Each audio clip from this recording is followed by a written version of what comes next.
He never would have signed a lease if he had known the apartment contained asbestos and lead paint, of course. Now he's fighting to get his money back and that lease torn up. That's why this man by the name of David Pendola reached out to Team 10 for a little help, reached out to investigator Allison Ash. She got on the case. Suddenly things are getting done. Allison in the newsroom with more. Yeah, David Pendola says he has allergies and asthma, so he absolutely wouldn't even think about signing any sort of a lease and moving into an apartment that might trigger a medical problem. But he claims that's what happened when he signed a lease at the Bay Point Apartments. The beach is what drew David Pendola in. I always dreamed about living close to the beach. He dreamed of living walking distance from the ocean and all it has to offer.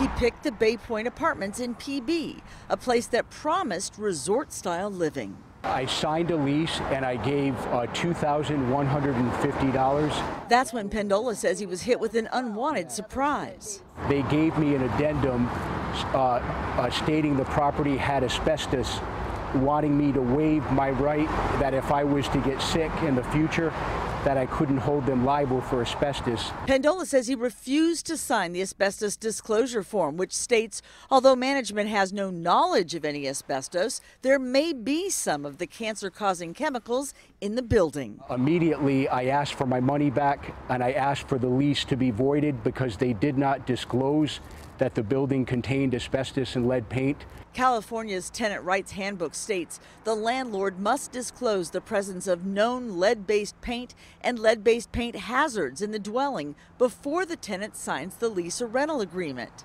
The handbook recommends disclosing asbestos, but does not require it. Here is the copy of the lease.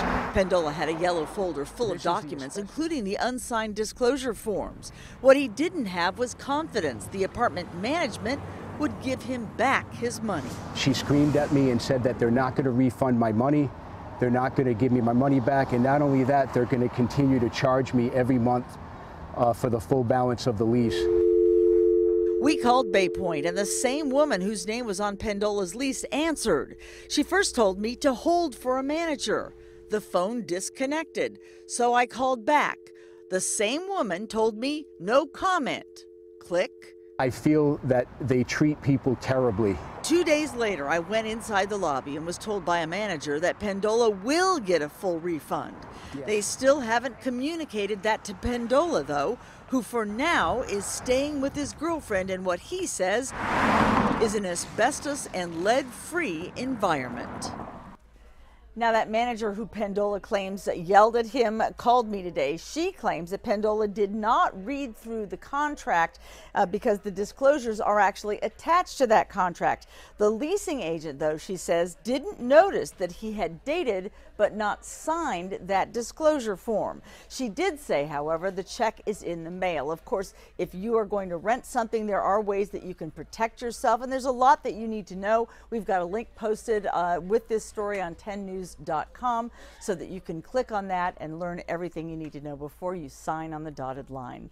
Live in the newsroom, Allison Ash, Team 10. Allison, thank you.